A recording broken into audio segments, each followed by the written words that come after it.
Thank you all for being here. This is outreach through news and social media, our regular training that Pam and I lead. This presentation will be in two parts today. For the first part, you're stuck with Pam and me. We'll be covering a number of topics. I'm going to share my slides now.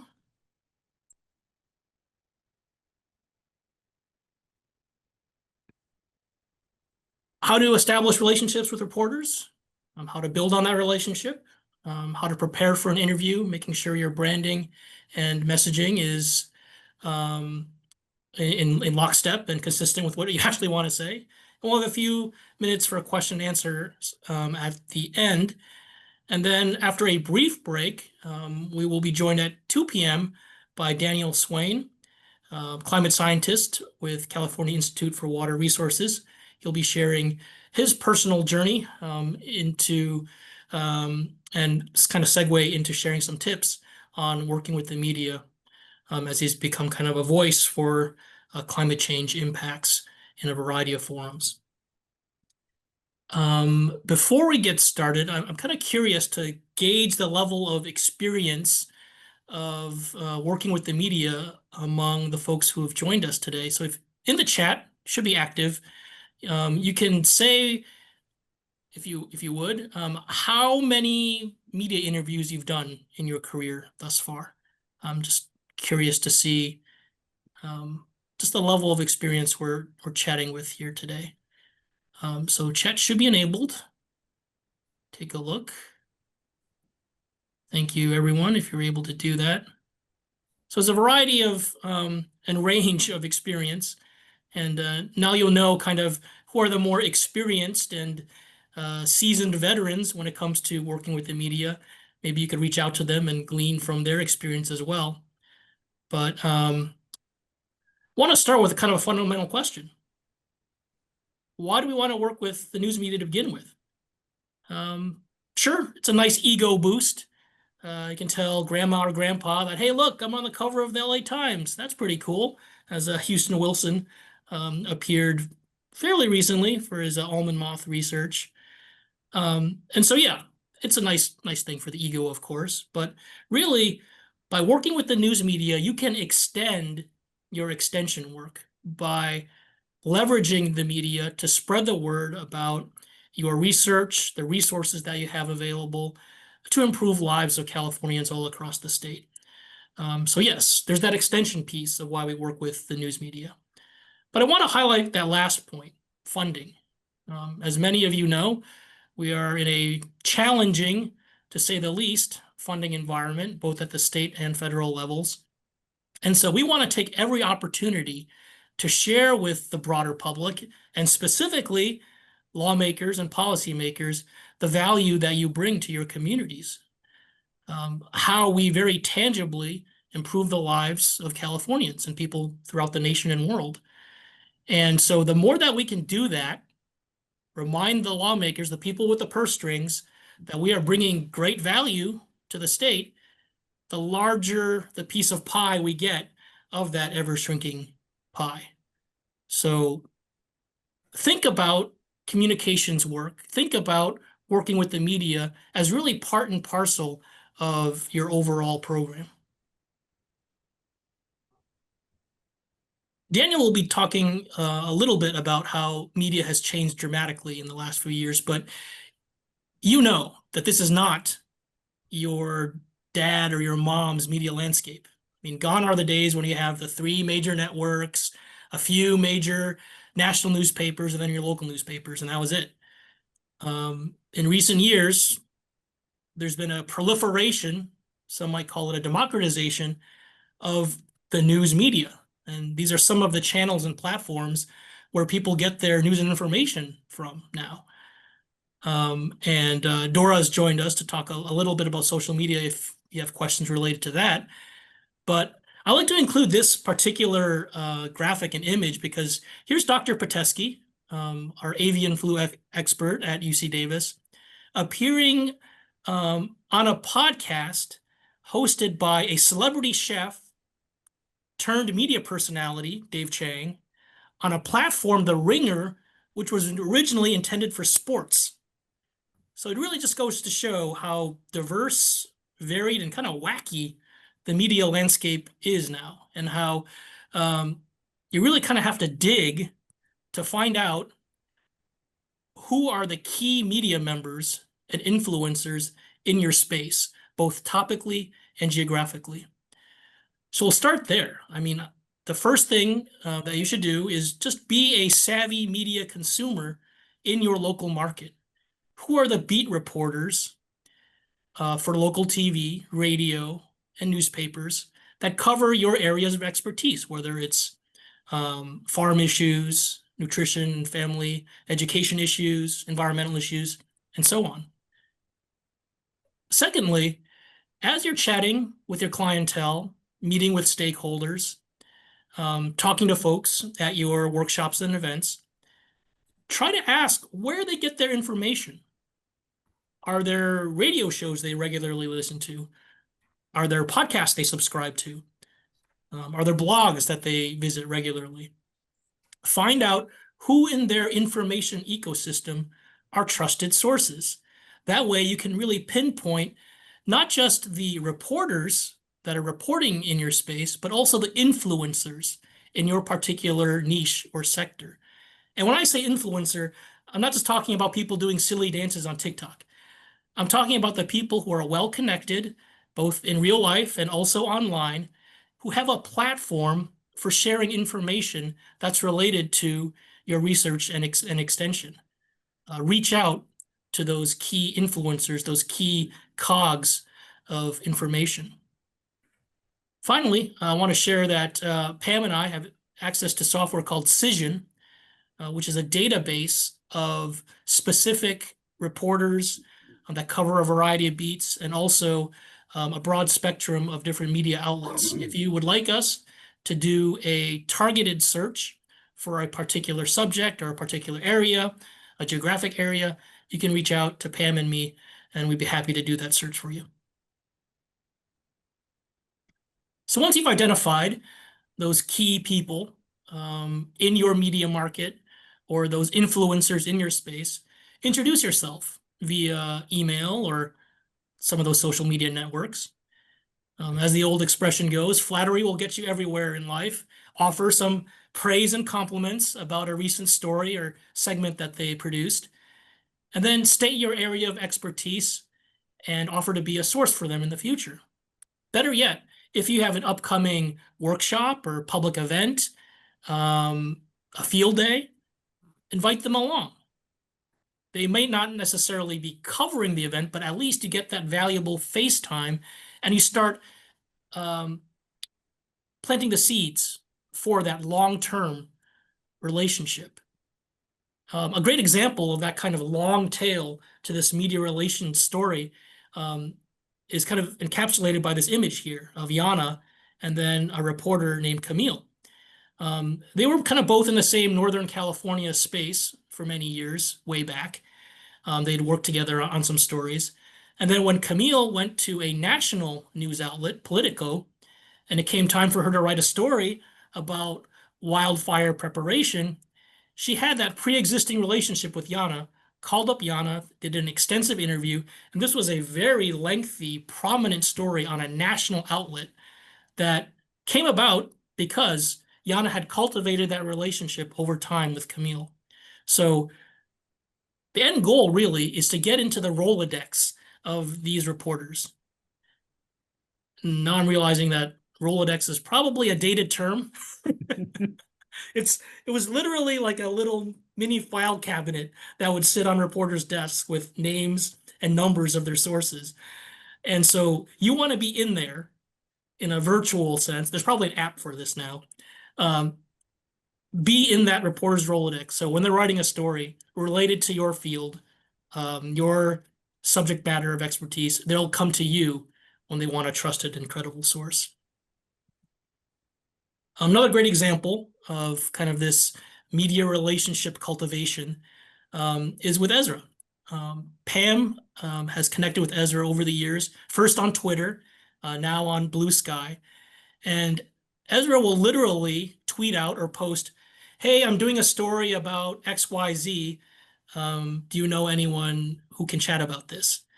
And Ezra knows Pam now as someone who can connect him with trusted, credible sources from the UC about a variety of topics. And Ezra will reach out to Pam if he needs a particular subject matter expert, and Pam now can pitch story ideas as well to Ezra. And it all started, again, through social media. But you want to add anything related to He that did relationship, say Pam? that he doesn't check his email very much because he gets so much email that he would rather have me DM him on Blue Sky now because he's just inundated with email. So it's good to have those contacts on social media. And a quick note about Blue Sky. Maybe Daniel will mention it in his presentation as well. But if you haven't been on there in a while, you should check it out. If you've got any inclination to find a Twitter replacement where lots of journalists and academics are hanging out now these days in a uh, let's call it less toxic environment, Blue Sky is a place to be, and it's grown dramatically in the last year, I would say. And so, if you haven't been on that platform in a while, and you've been thinking about it, I encourage you to at least give it a shot. Pam, What is news? Oh yeah, go ahead, Dora. Here's yeah, our sure. social media strategist. Pam, do you find that you're seeing more individual reporters on LinkedIn? We're seeing more of the legacy news outlets, for example, NPR, Associated Press. But how about the individual reporters? That I haven't noticed because I'm not on LinkedIn as much. What I have noticed is like when Jalender posts things about insects, he gets he gets comments from reporters and from legislative staff. So his Interesting. visibility is really high there on LinkedIn. Okay, okay, that's good to know because we know that LinkedIn is transforming itself and definitely stronger than X. But I agree with Mike that Blue Sky is the place to be, but just keep LinkedIn in mind as well for media outreach. Yeah, great point, Dora. And as a footnote to that, I recently wrote a profile story about Leonel Jimenez, an area director down in the southern San Joaquin Valley. And he does a phenomenal job on LinkedIn and building that network of contacts. He appears at a lot of board of supervisor meetings, meets with department heads, various local officials. And as soon as he makes that face-to-face contact, he also connects with them on LinkedIn. So they're part of his larger network now, and it's been a great platform for him to share the broad diversity of what cooperative extension is doing in the region. And he's just a great example of someone who was really taken to LinkedIn as a way to establish contacts and really build that network of influencers who can help amplify his cooperative extension related messaging. Um, anyway, so hopping back into the slides, this slide's titled "What is News?" but it could easily also be titled uh, "The Factors That Make It More Likely for a Reporter to Cover Your Particular Project or Program." And the first kind of goes without saying, is it timely? This is the newsy part of news. Does it relate to something that's happening in your town or county? Is it part of the cultural conversation and zeitgeist of the moment? A great example is, of course, during wildfire season, fire-related research will be more likely to be covered. If there is a celebration, a civic celebration around a particular commodity like Carrot Fest or Rice Fest, Watermelon Fest, what have you, again, that would be a great opportunity to reach out to local media and say, hey, I've got these new research breakthroughs related to the production of that particular commodity. Um, is it of specific local interest? It kind of goes without saying, but you know, new research on redwood forest ecology probably is not going to play very well in Imperial County in the deserts of Southeast California. So it has to be of interest to folks in your particular market. Is it unique? First, best, and only. Is your project or program the first, best, or only of its kind? I like to joke that these kind of superlatives are catnip for journalists. They love that kind of angle. Also, is your project offering a new solution to an old and common problem? Does it make a potential reader or viewer go, oh, gee whiz, I hadn't thought about this in that way? A great example of that is the solar panels over the irrigation canals project, which our UC Merced colleague Tapan Patak is involved. He was interviewed extensively by reporters about that project because it has that kind of, oh, golly gee whiz factor to it. Impactful? Is it emotionally resonant? Is it does it relate to a good story? Humans are hardwired really to remember and act upon a good story. Not to get super anthropological, but I think it dates back to when we were all huddled around a fire somewhere, regaling each other with tales of the recent mastodon hunt. We really, really love a good yarn. So, when you're out and about, out in the field, meeting with clientele, keep your eyes and ears open for a human interest story. Is a particular farmer or volunteer or PCA or somebody in your sphere, do they have a great human interest story? Is it a comeback story, a rags to riches story, a story of redemption? You could use that human interest story with the help of strategic communications. Pam, Caroline, and I would be happy to help you tell the story. And you use that as an entry point, as a hook to get people to learn more about your broader program or project. And you can go Last year go ahead, Pam. Yeah. we had a former 4-H member who learned how to shoot through the 4-H shooting program, and she won a medal in the Olympics in shooting, and now she's in the Army, and she did a few interviews while she was in Sacramento. Very cool. Again, this kind of human interest story is a great way, in that case, for us to talk about 4-H and our youth development work.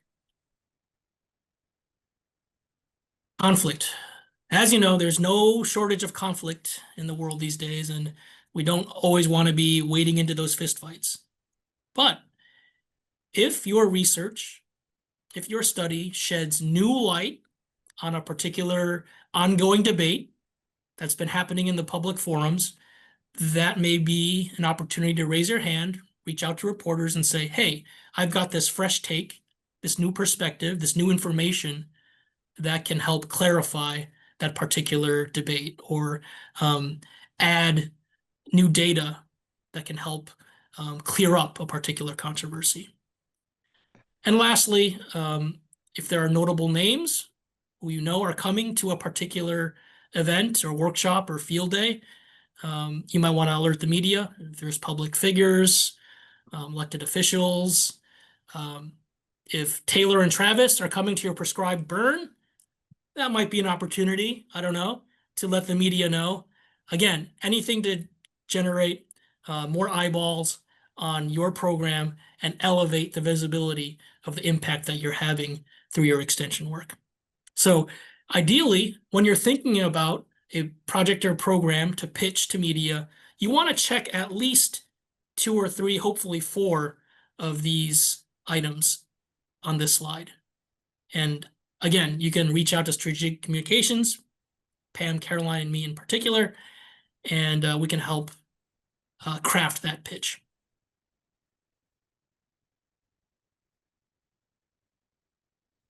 Preparing for an interview.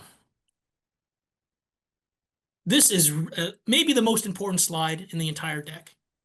Always take the time to prepare ahead of time your key messages that you want to convey during a media interview. Do not skip this step, even if you've done a million media interviews before, because incidentally, I mentioned Tapan earlier. He was in Pam's office fairly recently, and he was saying, oh, Pam, I had this interview recently where my mind went completely blank. And Tapan's done his share of interviews, but If it can happen to someone like Tapand, it can happen to any of us. And so literally take the time to write down on a sheet of paper your key messages that you can refer to just in case your mind goes blank in the course of an interview. You've got that crutch to lean on. And so generally, you want your messages to be no more than 2 or 3 sentences. Think pithy sound bites. Explain the issue very, very concisely. What is the problem that we're looking at, you're looking to solve? And then explain how UC A&R and cooperative extension is coming up with a science-based solution to that problem or challenge. And finally, if there's a call to action, do you want people to visit a website or attend an upcoming public event or be on the lookout for a particular pest or plant disease? Include that in your key messaging as well. But we can't stress this slide enough. Always, always prepare. You will not regret it. I think I was having lunch with Pam earlier. She said one of her key messages from this presentation is prepare the 3 key messages. So we're going to reiterate that again and again. Another key point we want to make is as soon as a member of the media reaches out to you, get back to them right away. And that's not to say do the interview right away. Acknowledge receipt of their request right away. And then ask for some more information. Find out what the story is about. Get some more details on what kind of a story and angle they're trying for. And then ask about the deadline. A deadline, for example, for a magazine months down the road is very different than a deadline for the TV news that night, for example. So find out what kind of a timeline we're looking at. And finally, let the reporter know when you're available in that upcoming window for the interview. That'll give you some time, some buffer time to prepare, write those key messages, rehearse those key messages if you want to and have to, and also reach out to strategic communications for guidance and support. We're always here for you in that regard.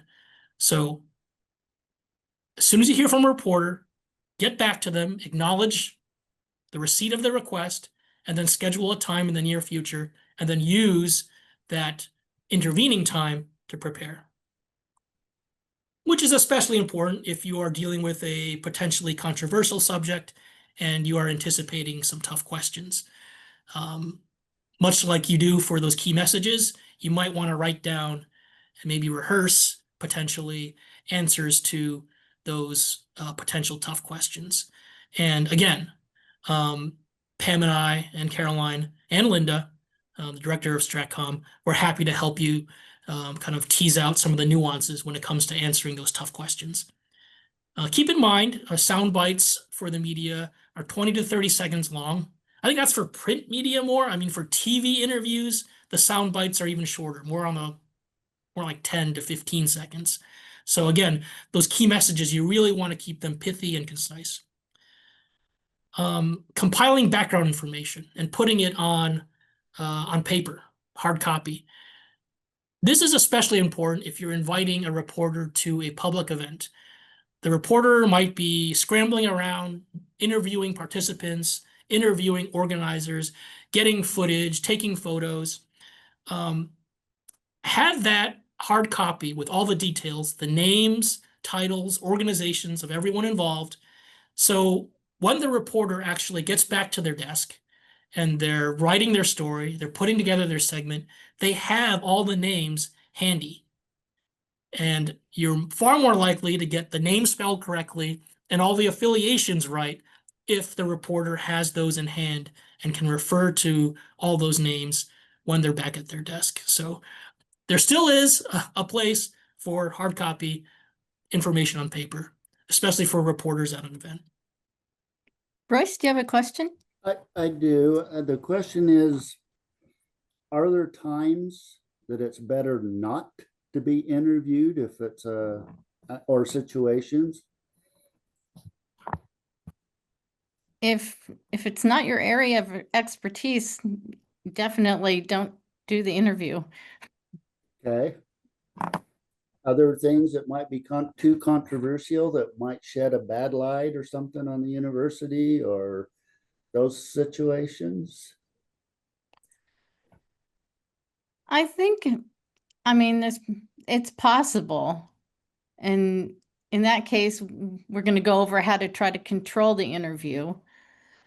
But generally, if they're calling you for a specific story with your expertise, then usually if you just stick to the facts of the science, you should be okay. I'm sure there are probably other examples that people can tell, but generally, especially with local news, they just want the facts. Mm-hmm. Okay. Yeah, and as subject matter experts in your particular locality, I would trust your intuition if there is a particularly um, or potentially controversial topic. And if your spider sense is tingling and you have that gut feeling that, oh, this might be a potential problem, please reach out to strategic communications. We can help kind of tease out the nuances and we can help you craft a response potentially. Okay. Thanks, Royce. Speaking of TV interviews, as you know, TV is very, very visual. So if there are props that can help tell the story, please bring those along. Here, there's an image of Barb Satink Wolfson, one of our fire advisors, with one of the torches that they use for prescribed burns. Again, a great visual prop. If you can actually go to a location that helps tell the story, even better. Like if you're doing a home hardening interview, it'd be nice to be in a neighborhood, at a house where I can actually point out some of those features. If there are graphics or photos or maps that you can print out and blow up and bring to a TV interview, they can get footage of that if that helps graphically illustrate your point and your program. And of course, set up a demonstration if it's feasible. Also think about different analogies and metaphors and similes you can use to explain your science.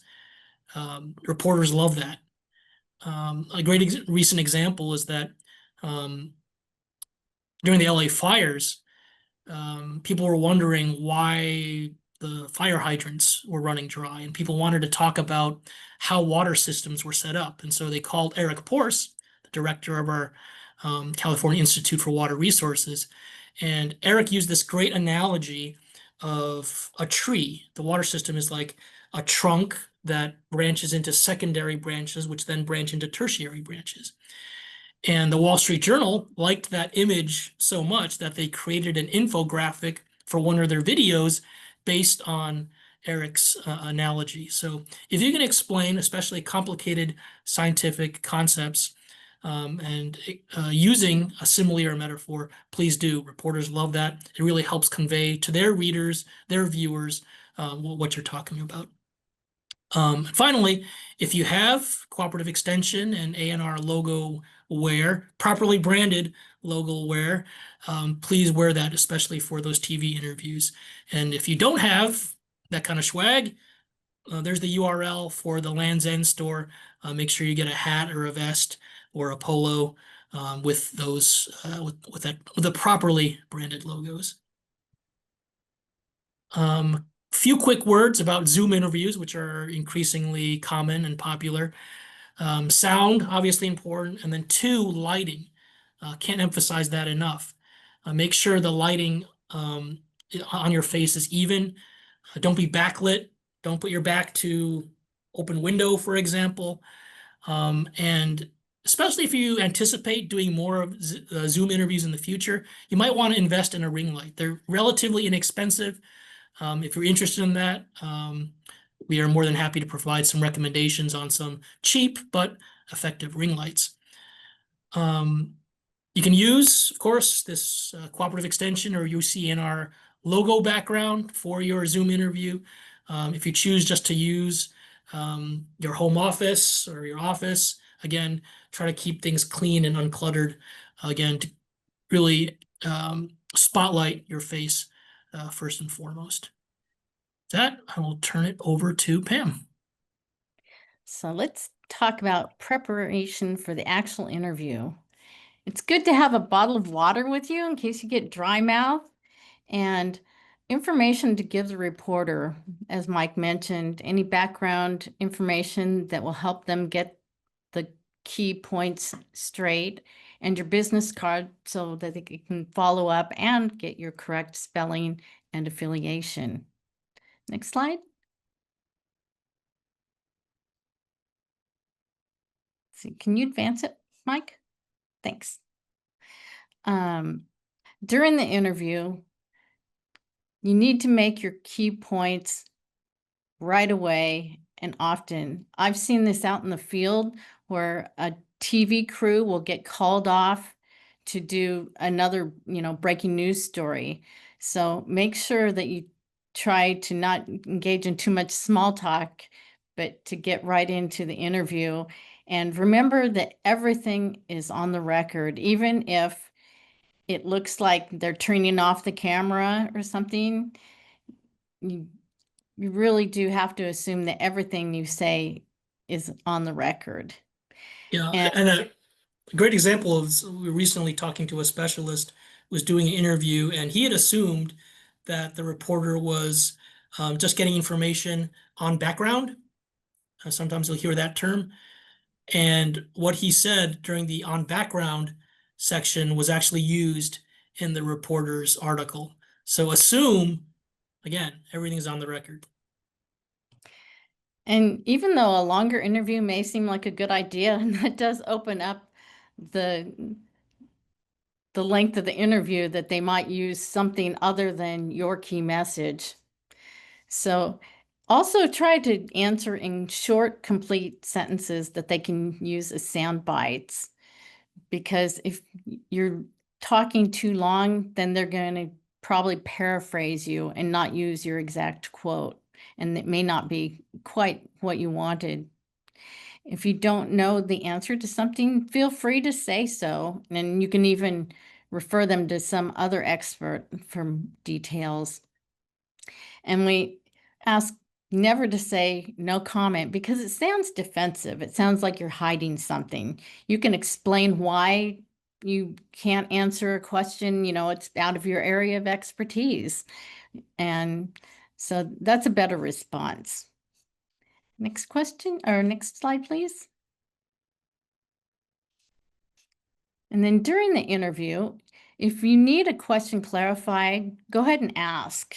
Don't be afraid if you misspeak, stumble over your words, just start over because they want a clean sound bite also. And if you find yourself rambling, you can always say something like, in other words, or in a nutshell, and get that succinct statement across. And as Mike mentioned, giving examples helps people understand the concept. Because you work in cooperative extension, I think you're all very well skilled in speaking to the public that way. And avoiding jargon and acronyms. We have so many acronyms that it's hard to remember to spell out or say University of California Cooperative Extension. But that helps get our branding correct too. Next slide.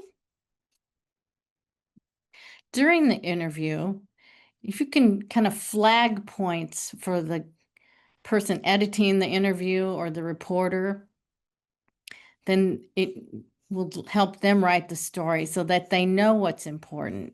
Go ahead and say it's important to remember, or the main thing is. And like the problem with these mosquitoes is that they're mostly day active mosquitoes. And the reason that we're not hitting them at night is because they aren't necessarily flying around when the insecticide is sprayed at dusk or nighttime because they're day active. So if you can give examples and then kind of build on what your main points are, that's helpful. Next slide. So Royce, this is one of the techniques to try to stay on topic. If you find that the interviewer is asking you questions or making statements that aren't true, try to get back to your point by saying, well, actually, our research has found, or yes, and also, this is true. Try to avoid saying, no, you're wrong, because that makes people defensive. So if you can try to keep it positive and lead them back to what your points are, really everyone just wants a good story. Next slide, please. Oh, again, using positive words. One of the books that I always refer to is Don't Think of an Elephant, because as soon as I say that, you're probably thinking of an elephant. So using that same psychology, if they make a false statement, try not to repeat it. Try to turn it around and say, well, actually, the fact is, and avoid repeating those false statements. And for radio and TV, as we said, it's great to have those key messages written down so that you can be succinct and concise, and hopefully they'll use your quote exactly. And then close by restating your main messages. And we've found some people, some of the scientists are asking reporters to see the part of the story that they're quoted in. And although many won't do it because they're on deadline, there are some who will send you part of the story or your quote just to make sure they got it right. Because generally, reporters want to be accurate. Yeah, and it doesn't hurt to ask. They say Yeah. no, they say no. But Yeah. if you can try to get that extra level of fact checking to ensure accuracy and veracity, it's worth just throwing that question. Next slide, please. And again, branding. Remind the reporter that you're part of UC Cooperative Extension or UC Agriculture and Natural Resources, because the University of California is your calling card to credibility. And that's really important for your credibility. And again, as Mike mentioned, it's that kind of accountability for what taxpayers are getting from their university. And to make it more relatable, if you're part of a statewide program or in a county and say you're doing a story for your local newspaper or TV station, mentioning that you're in their county, that you're one of them, is helpful too. And if you don't have any logo wear, you can go to the communications toolkit, and there's there should be a link in the toolkit to the Lands End catalog where you can choose logo wear. And next slide, please. So after the interview, I always ask people to follow up and thank them for the interview so you can restate your messages, your key messages, make sure that they've got your name and affiliation correct. And it's part of that relationship building as well. You know, invite the reporter to call you back to clarify a point if they want to. And also ask when the story will air or be published. And Jay Sayer, who's on this call, he did an interview with ABC 10 and he put it out. I think this is, I don't know if this was Blue Sky or on X. And he tagged the reporter. So helping them get more coverage for their stories is helpful too in building that relationship. Next slide, please. And after the story is out, sometimes you'll find that what you thought was the gist of the story isn't reflected in the headlines. And recently, Yana Valikovic found that the story that was online had a totally different headline from what was published in the print version of the LA Times. And both of them were a little different than if you read the article. So you can ask for fact corrections, but if it's just the headline, you have to understand that the headline writers are not the reporters. And so there's not too much we can do about a headline, but we can always ask. So if you find that you feel the headline or a story misrepresents, let us know and we'll try to get it corrected. Next slide, please. And as we mentioned, always assume that everything is on the record, as if the camera is always on. They may pick up a comment, offhand comment, after the interview too. If you're doing a TV interview, the reporter will generally tell you where they want you to look. And a lot of times they'll ask you to look at the reporter, not into the camera. And if you're standing, try to be relaxed, not, stiff, because you want to look approachable as well as incredible. And you can gesture, but try not to be too distracting with your gestures. And like if I was on TV, I might take off these earrings because if they were swinging, they may distract from my message. Again, answer in short, targeted statements, and so that they can edit more cleanly. Try to repeat part of the reporter's question so that you're answering in a complete sentence. If they ask you, like, what time of year is best for applying a pesticide, you might answer, the best time of year to do this is, rather than just have a sentence fragment. Again, you want them to give you a direct quote rather than paraphrase you. Next slide, please. So our 5 key takeaways. We are always here for you, Caroline, Mike, Dora, myself. And if you have an interview coming up, as Roy said, you may feel a little iffy about whether you should do an interview. Just pick up the phone or email us and we could talk it out. We're always available. And it's helpful to create a communications plan if you have a big project that you're going to want to promote afterwards. You might want to build into your budget when you're making that grant proposal, if you're going to want a video made about it or translation into other languages. It's best to think about those things up front. Again, consider using Blue Sky or Twitter or LinkedIn, because journalists use those to find their story ideas and their experts. And again, Dora can help you with that too. And time is always of essence with reporters. They may have a longer deadline, but they like to have things set up so they know who they're going to be interviewing.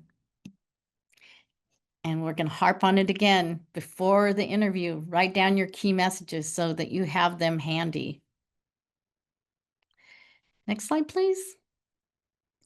And that's our communications toolkit, which also has, if you have, maybe you want to just do a little press release for your local community about a local event, you could pull out a template and write your own. But there are a lot of resources in there as well for style, because writing a news release for a newspaper is a little different than just, writing an email. Yeah. So It's also where you'll find our official logos. You'll find the Zoom backgrounds. You'll find social media tips. You'll find resources from our news and information outreach and Spanish team. Get to know our toolkit. There's a lot of great stuff in there. Please do visit and bookmark that site. So we've got time for a couple questions before we have a quick break and then start promptly at 2 p.m. with Daniel and his presentation. Are there any burning questions you have at this point? Feel free to pop them into chat or take yourself off mute. We'd be happy to field those at this time.